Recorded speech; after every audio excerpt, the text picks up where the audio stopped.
Au nom du Père, et du Fils, et du Saint-Esprit. Amen. Mon Seigneur et mon Dieu, je crois fermement que tu es ici avec moi, que tu me vois et que tu m'entends. Je t'adore, avec profonde révérence. Je te demande le pardon de mes péchés, et la grâce de faire avec profit ce moment de prière. Marie, Saint Joseph et mon ange gardien, intercédez pour moi.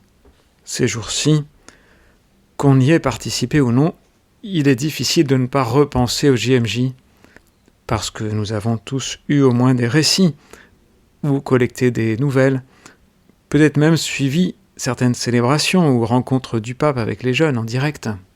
Et je crois qu'on peut dire bravo aux Portugais, parce que c'était vraiment réussi, parce qu'ils ont fait ce tour de force. Et bravo au pape. Il y a peu de personnes sur la Terre qui soient capables, à 86 ans, de passer 5 jours à rencontrer des groupes les uns après les autres, et parfois des foules énormes, et un contact avec la foule, et 5 jours avec même un voyage à Fatima au milieu, à 100 km de là. Et il vaut toujours la peine, pour les JMJ, de relire après, ou lire tout simplement, les textes prononcés, notamment pour celle-ci, le discours du pape à la veillée avec les jeunes, au Parque Tejo, et son homélie de la messe du lendemain matin, le dimanche. C'était des messages en 3 mots, comme il aime le faire. Samedi soir, c'était marcher, se relever, s'entraîner. Et dimanche, pour la messe, c'était briller, c'était la transfiguration. Donc briller, écouter et ne pas craindre. Tout ça, je ne le commente pas, je te mets dans l'application les liens pour avoir les textes. Marcher, se relever, s'entraîner. Briller, écouter, ne pas craindre. Plutôt des verbes d'action. Et aujourd'hui aussi, dans l'Évangile, Jésus emploie par 3 fois un verbe d'action, qui est un autre, c'est pas l'un des 6. C'est le verbe servir. Si quelqu'un veut me servir, dit Jésus, qu'il me suive. Et là où moi je suis, là aussi sera mon serviteur. Si quelqu'un me sert, mon Père l'honorera. Pendant ces quelques minutes, Seigneur, nous vous prendrons ce verbe servir comme un développement du thème des JMJ et un thème de méditation. Dans notre culture habituelle, celui qui sert est parfois perçu comme inférieur. Je me souviens d'une personne qui était en stage de diététicienne, et elle me racontait qu'elle faisait son travail, ce qui lui revenait, mais qu'à la fin, comme il lui restait un petit peu de temps, elle n'hésitait pas à aider le personnel qui rangeait le restaurant, les tables.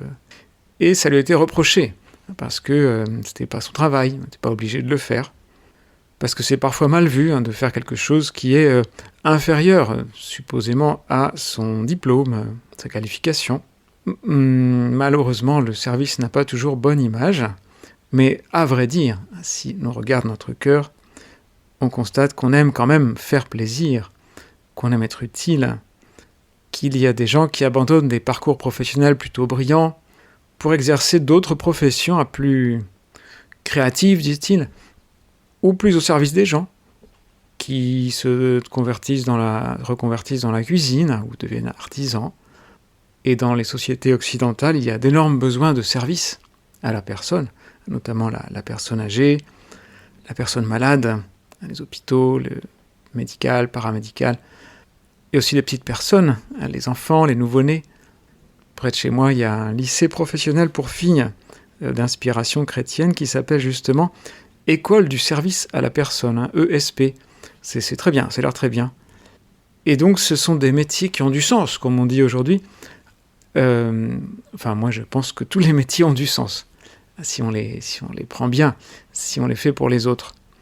Mais en effet, certains sont plus directement au service des gens. Et Seigneur, si je regarde autour de moi, un peu objectivement, je vois que l'être humain est naturellement serviteur. Parce que l'être humain n'est pas le maître de sa propre vie.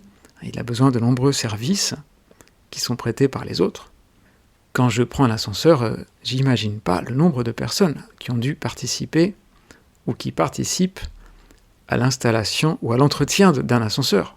Un jour aussi, j'avais demandé à une jeune personne quelles ont été tes meilleures vacances, et il m'avait dit que ses meilleures vacances n'avaient pas été celles où on avait dépensé le plus d'argent, ni forcément celles où on a été le plus loin.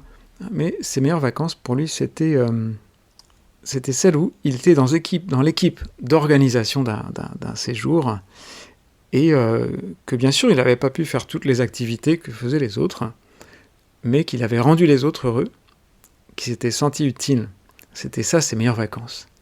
Et quand on regarde aussi la Bible, l'histoire sainte, eh bien, on voit que les grands, ce sont des serviteurs qui sont appelés par Dieu pour réaliser une œuvre de salut, quelque chose qui va servir aux autres, qui va les sauver. Moïse, par exemple, donc l'un des plus grands. Moïse était pourtant qualifié par la Bible comme l'homme le plus humble que la terre ait porté. Récemment, on a lu un peu la Genèse et l'Exode dans la messe, et Moïse était parfois écrasé par sa charge. Même il se plaignait à Dieu.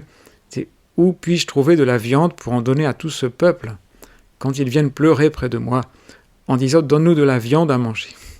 Et Moïse dit à Dieu « Mais je ne peux pas, à moi seul, porter tout ce peuple. C'est trop lourd pour moi. » Moïse était en fait un serviteur même qui ployait sous le fardeau. Et quand on regarde Marie, Marie, tellement aimée au Portugal, à Fatima, Marie c'est la servante du Seigneur. Ce n'est pas celle qui a attiré l'attention sur elle, mais c'est celle qui a obéi à Dieu, qui a épousé la volonté de Dieu. Toute vocation, d'ailleurs, est une vocation de service. C'est vrai que quand on pense au JMJ, on pense immanquablement aux vocations, et une vocation, c'est du service. Si un garçon veut être prêtre pour avoir un beau statut dans son milieu catholique, il sera un mauvais prêtre. Si un garçon veut être dominicain pour briller aux yeux des gens par la prédication, il sera un mauvais dominicain. Parce qu'une vraie vocation, c'est du service, et c'est du service heureux. Mais du service, ça n'arrive pas qu'aux autres, d'ailleurs, les vocations. Il peut arriver, il t'est peut-être arrivé, ou il t'arrivera peut-être qu'un jour, ta liberté appartienne à quelqu'un d'autre. C'est même valable pour le mariage. Et pour d'autres vocations, de don total du cœur, ma liberté appartient à quelqu'un d'autre, et en plus je le veux. Et je suis content que ce soit le cas. Et ça, ce n'est possible que par amour. Que ma liberté, Seigneur, t'appartienne, au sens où je veux que ma volonté ne fasse que la tienne. Et je suis content de ça parce que je suis content de te servir et de servir les âmes. Donc servir, en fait, c'est une liberté par rapport au moi qui m'envahit. Servir, c'est de l'esprit de responsabilité, c'est se dire « mais je ne vais pas garder ma vie pour moi, je vais faire des choses pour les autres, enfin même je vais donner ma vie pour les autres, et je peux servir par des gestes apparemment petits ou grands.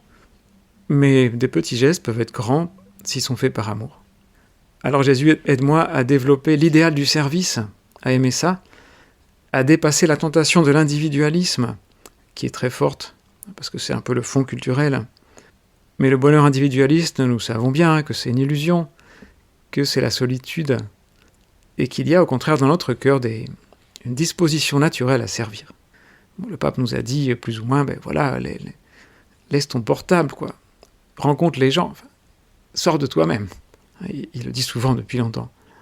Et enfin, qui est le plus grand serviteur, sinon le Christ lui-même?